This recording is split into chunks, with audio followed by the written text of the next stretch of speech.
Countdown for blast off.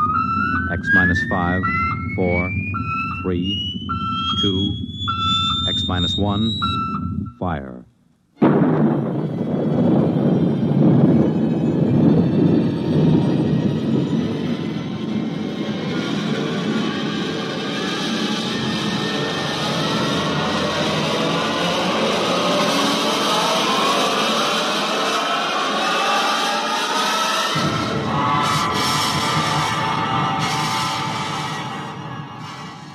From the far horizons of the unknown come transcribed tales of new dimensions in time and space. These are stories of the future, adventures in which you'll live in a million, could be years, on 1,000 maybe worlds. The National Broadcasting Company, in cooperation with Galaxy Science Fiction Magazine, presents X minus 1.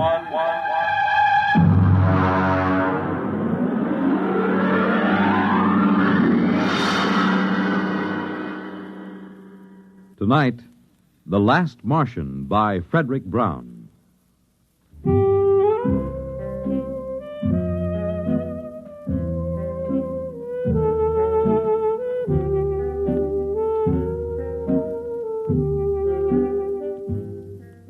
It was like any evening, but duller than most. I was back in the city room. I'd just covered a boring banquet, and the food had been so bad that I felt cheated, even though it cost me nothing. Now, just for laughs, and my job, I was writing a long, glowing account of it.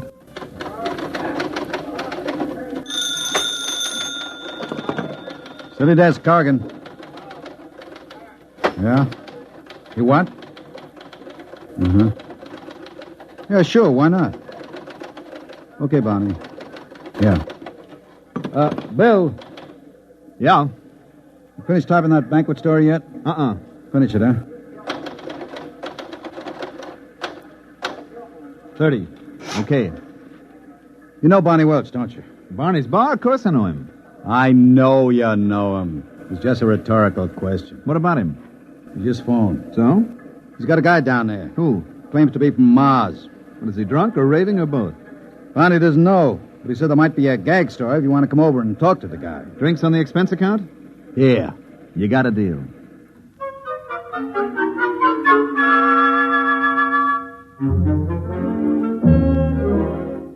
There wasn't a Trib reporter who didn't know Barney well enough to borrow money from him.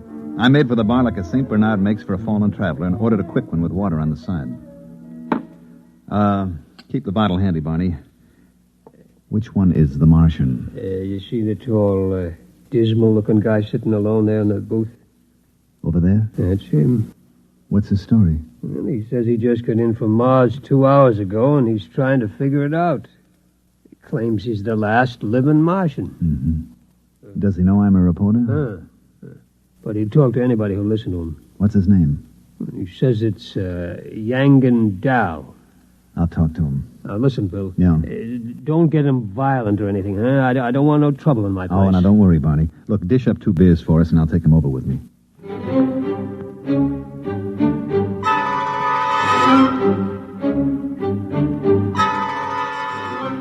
Barney drew 2 beers and cut off the heads. He rang up 60 cents, gave me my change, and I went over to the Martian. Mr. Dow? Yes? You mind if I sit down? Help yourself. It's a free country. I brought you beer.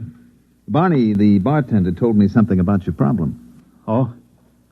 Thanks for the beer. Drink up. Well, I suppose you think I'm out of my mind, but, well, maybe you'll be right. The bartender probably thinks I've flipped my lid. Listen, are you a doctor? Nope. Do you think I'm insane? I'm not a doctor, and I haven't even heard your story yet. How can I tell? Okay, I'll tell you. I'll tell you everything that happened. Then you tell me if you think I'm all right. 2 hours ago, I was on Mars. 2 hours? How did you get here? I don't know. That's the horrible thing. All I know is that the others were dead. All of them? How do you know? I saw them. I saw their bodies in the street. It was awful. Now, wait a minute. You mean you're the last one? The Last Martian? Yes. Well, it's a little hard to believe. Listen, I was there. I was in this room in the city of Scar.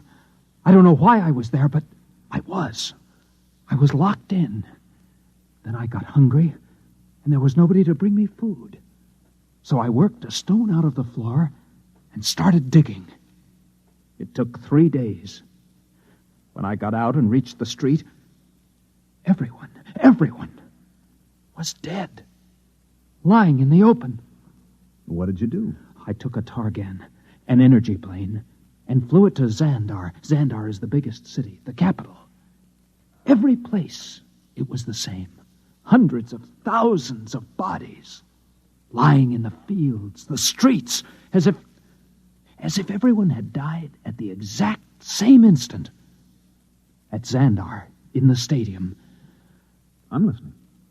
In the stadium, there were 100,000 of them. As if they'd come there specially to die together. I landed my ship there. In the stadium? Yes. I see. Well, there, in the stadium, they had built some sort of platform. On it was a column made of copper. Copper is a rare metal on Mars. And there was a push button. Where? In the copper column. Oh. And there was a Martian in a blue robe, a priest, right under the button. It was as though he'd pushed the button and died. And everybody else had died with him. Except you. Yes. All except me. And then? And then I was on a Madison Avenue bus, riding to work, here in New York. Oh, now wait a minute. Listen, I know you don't believe me. I know it sounds as if I was stark raving Now, mad, just but take it easy, huh? You know what I think? What? You've had some sort of terrible shock. Well, of course I have. There were 3 million of us, all dead. I don't mean that kind of shock. Of course, it was a dying world anyway. We didn't have more than 2 generations left. It was the krill. What was the krill? The disease. It reduced us to 1/30th of our population in 2 centuries. These 3 million, then, they died of the krill? No. The krill kills slowly. These people died like that, with a push of a button. Why didn't they escape? We tried to develop space travel, but we couldn't. We couldn't even reach Deimos or Phobos. Where are they? Our moons. Oh, I don't know too much about this stuff. It was horrible. Mm-hmm. Can I ask you a question, Mr. Down? Anything you like. Well, if the Martians didn't develop space travel, how do you think you got here in New York City? I don't know. It's driving me wild. I'm Yangan Dal, a Martian. And I'm here, in the body of an Earthman. The body of an Earthman? Of course. You don't think Martians look exactly like humans, do you? I'm 3 feet tall, weigh what would be 20 pounds here on Earth. I have 4 arms and 6 fingers on each hand. Barney? Yeah? 2 more beers, huh, with whiskey chasers? Right? Go on, Mr. Down. I don't mean to interrupt. It frightens me. Oh, I can understand that. Here are your drinks. You want some help? Thanks, Barney. Drink up, Mr. Down. Thank you. By the way, who is this Earthman whose body you've got? Its name is Howard Wilcox. Howard Wilcox, huh? I'll just write that down. Address? It's in the wallet. 45 Amber Court. Mm-hmm. This Howard Wilcox whose body you're in, does he have a family? It is married to a female of this species, yes. Well, have you been home? No. Then how do you know? I have all of its memories. I can do everything it could do. I know everything it knows. Oh, I see. I even have its tastes. Beer, for instance? Yes. Mm-hmm. You have a job? At the Humber Lamp Company, 34th Street. Well, maybe you ought to call your wife. No, it frightens me. Why? This body, it loves its wife. Let me buy us around. There's money in these pockets. Okay. It's very good of you to listen to my story. Barkeep, another round, please. Tell me, Mr. Dow, did you ever suspect before that you were a Martian? Suspect? I am a Martian. Don't you understand? Well, how did you get in here? I told you this body was on its way to work on a Madison Avenue bus, and then I was inside it. It was thirsty, so it stopped for a drink. And I thought maybe the bartender could give me some advice. So I started talking. Don't you believe me? Listen, Howard, you should be due home for dinner by now. Now, you're making your wife worry. Why not phone her? I'm afraid. What's there to worry about? Whether you're young and Dahl or Howard Wilcox is a woman sitting home worrying. I suppose you're right. Of course I'm right. You're very understanding. Oh, not at all. You wouldn't want to come with me, would you? I'm sort of afraid. Well, it would look funny. I could tell her you're an old school friend. We could have dinner. And then maybe I could get to know her. You really want me to come? Would you? Let me make a phone call first, okay? Fine.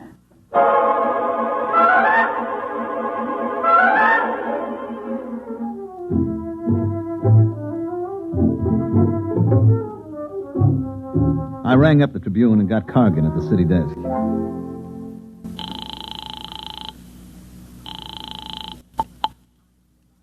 City desk, Cargan. Hi, Bill Everett. Did you find him? Uh-huh.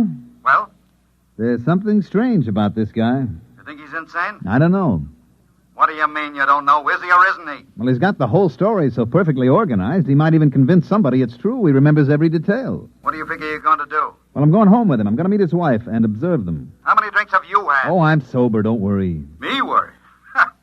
Look, maybe you better come back here and I'll let Vincent handle this stuff. No, that isn't necessary. Just let me tag along a while. Okay. But if you want help, yell and I'll send Vincent. I will. Don't worry. What's this guy's name? Howard Wilcox. Address? 45 Amber Court. Okay. Oh, and Bill, Yes? just remember one thing. What's that? You could be playing with dynamite. Watch your step.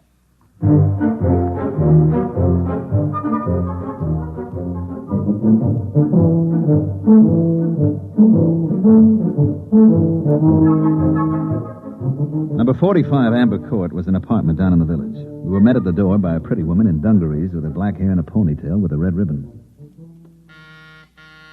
Let me handle it, okay? I wish you would. Howard, I was so worried.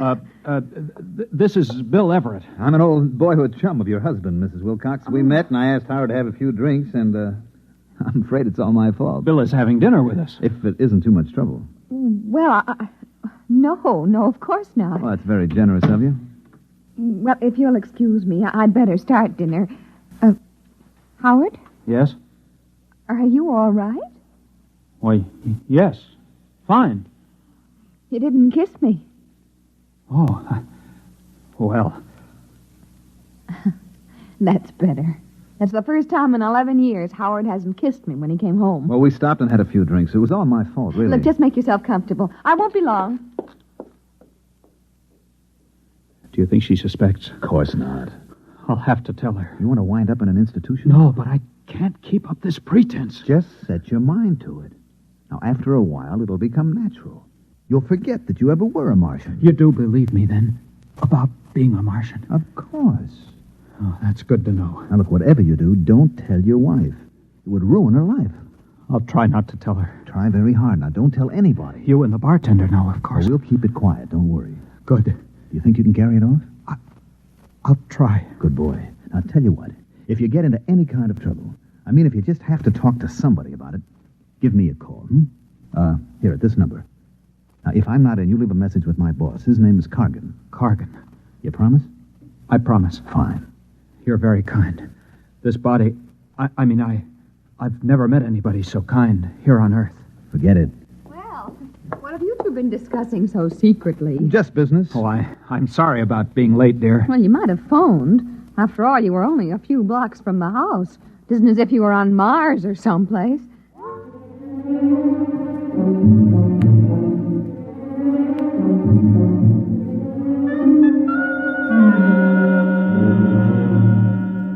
Dinner went pretty well, and Elaine Wilcox turned out to be an expert at shish kebab, which is one of my favorites. After dinner, I still had a couple of hours to put in at the paper, so I went back. Cargan came over to me right away. Well? Well? Is he or isn't he? He's a Martian, all right. No question about that. You're very funny. I have my moments. Would you mind telling me exactly where you've been for 3 hours? And what you've been doing? I talked to Yangan Dao. That's his Martian name. Then we had dinner at his home. Very nice. Shish kebab. What about the story? Oh, yeah, the story. Well, it seems that he was locked in a room in the city of Scar. And he got out and saw all the dead bodies of the entire Martian population. Then he flew to the Capitol and saw a button that a priest had pressed, and the next thing he knew, he was inside an Earthman named Howard Wilcox riding a Madison Avenue bus. Want me to write it up? Is that all you've got to tell me? That's all. Listen, this guy's going to be perfectly all right as soon as he gets used to the idea that he's Howard Wilcox. He is, I suppose you're a qualified psychiatrist? Well, I'm qualified to judge this. I'd better send Vincent over there. There's no need for that. I have a distinct feeling you've let your emotions get into the act. Well, what's wrong with emotions? They don't belong in this business. Look, Cargan, this is a decent enough guy. He's a little bewildered, maybe. Now, why not let him live out his life in peace? He may be dangerous. Don't you trust my judgment? We can't afford to pass up anything important. Oh, you're exaggerating. Maybe. Vincent. Yes, Mr. Cargan.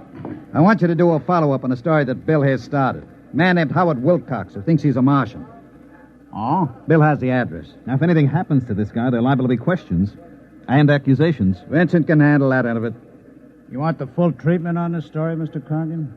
If you think the man is a menace, give him the Full treatment.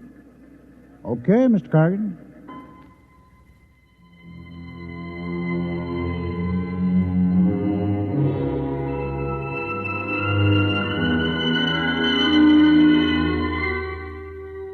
I gave Vincent the address, feeling like a murderer, and then I beat it to the nearest phone booth and called Howard Wilcox's home. His wife, Elaine, answered.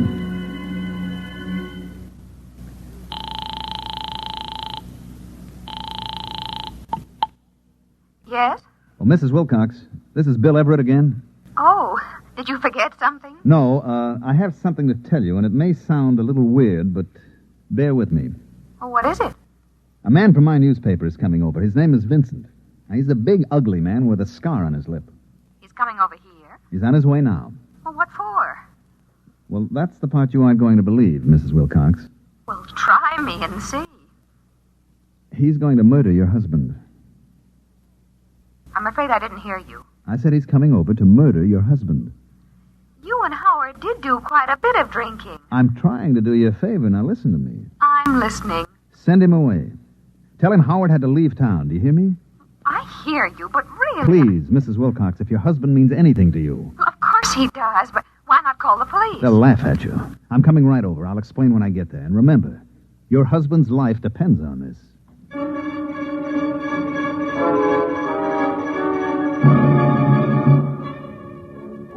I didn't know whether I'd convinced her or not. It all sounded so terribly melodramatic. Anyway, I hopped into a cab and told him to use a heavy foot on the gas pedal, and about 15 minutes later, I arrived at 45 Amber Court.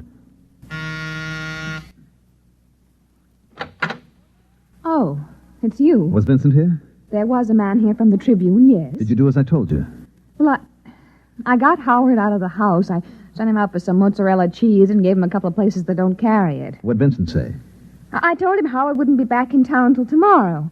He said he'd be back. Did he say what he wanted? Just that he had some good news for my husband. Some good news. May I come in? I wish you would. I want to know what this is all about. Sit down. Mm-hmm. Now, would you mind explaining? You won't believe me. You keep saying that. Okay, Mrs. Wilcox. Your husband, Howard, is a Martian.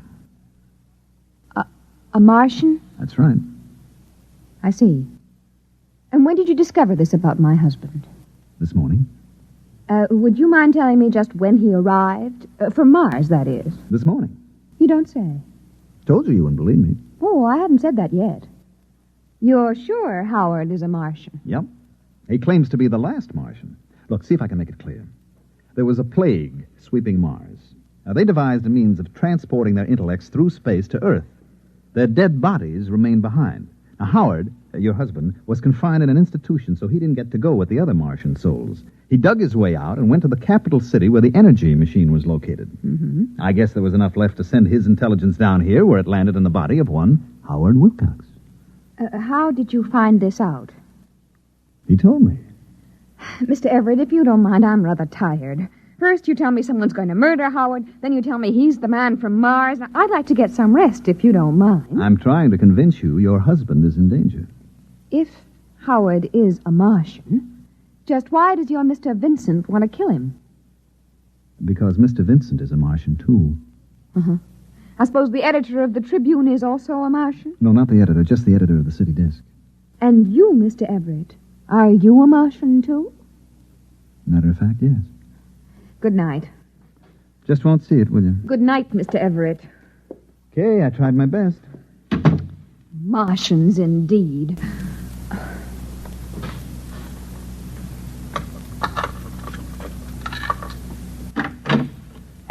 Oh, Howard, thank heavens. I couldn't get the mozzarella. It doesn't matter. Tell me, Howard, are you a Martian? What? Why, yes. How did you know? Oh, woman's intuition. It's terribly late, dear. Let's turn in. No, not yet. I want to know how you knew I was a Martian. Howard, please, I've had just about enough of this nonsense today. It isn't nonsense to me. Only this morning I was Yang Gandal, a Martian. Now I'm in the body of your husband. Is this a joke you and your friend Mr. Everett invented to torture me? Because if it is... It isn't a joke. It's the truth.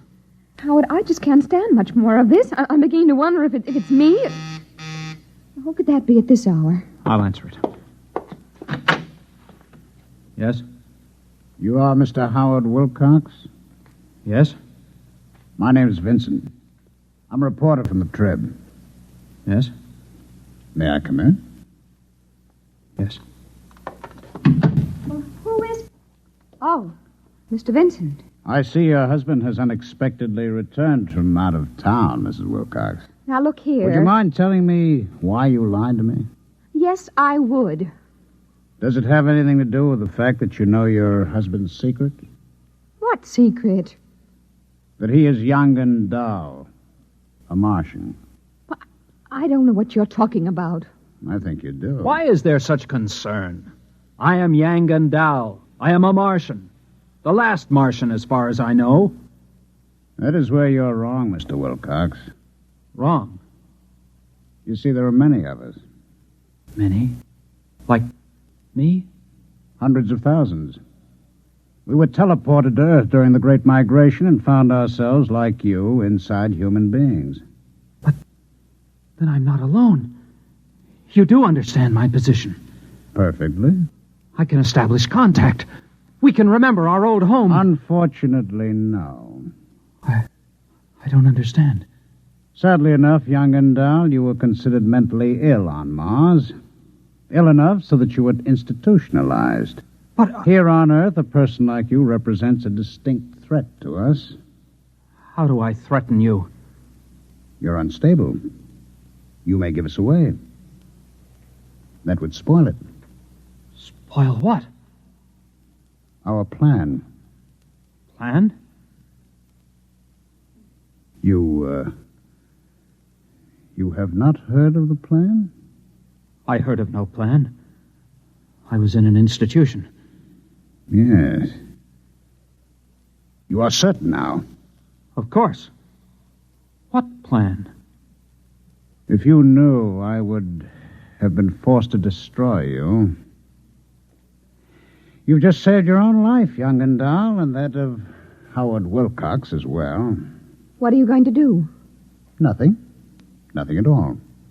Aren't you afraid that I'll do something? Such as? Tell people my husband is a Martian. Really, Mrs. Wilcox, you know better. You'd be laughed at or sent to the nearest psychiatric clinic. No, we aren't at all concerned with the fact that people will betray our presence here on Earth. I'm sure you can appreciate the reaction if you were to phone the police and tell them that the Trib reporters are all Martians. Well, not all. Just the city editor and yourself and Mr. Everett. How did you know that? Perhaps I'm one myself, Mr. Vincent. It isn't possible. Why not? Are you... Tell me where you were born. What city? I was born in Undanel near the dead canal of Krilla. Your name? Zanat Cree. You are party to the plan? The plan to take over the earth? Of course. Your husband, Young and Dahl. Why did you not inform him? For the same reason you did not. He is unstable. But there is no need to worry. I will care for him. Amazing. Now, would you mind leaving us alone? We have many things to discuss. Of course. It's amazing. It's positively amazing.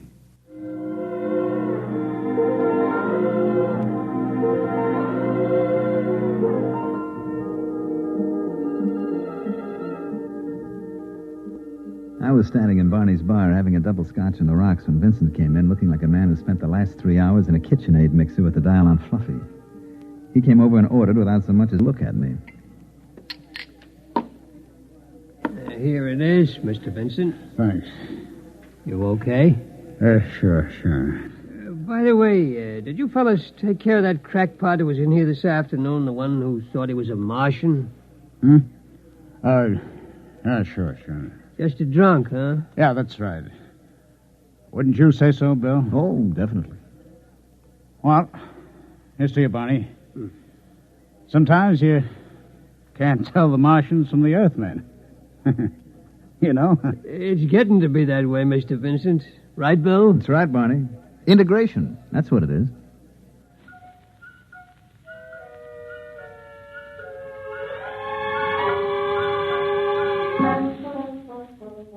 I gave Barney a sly wink and lifted my glass along with Vincent. Of course, Barney understood. You see, he's one of us, too. You have just heard X-1, presented by the National Broadcasting Company in cooperation with Galaxy Science Fiction Magazine. Tonight, by transcription, X-1 has brought you The Last Martian, a story from the pages of Galaxy written by Frederick Brown and adapted for radio by George Lefferts. Featured in the cast were Mandel Kramer, Elliot Reed, Santos Ortega, Ralph Bell, John McGovern, and Patricia Wheel. Your announcer, Fred Collins. X-1 was directed by Daniel Sutter and is an NBC Radio Network production.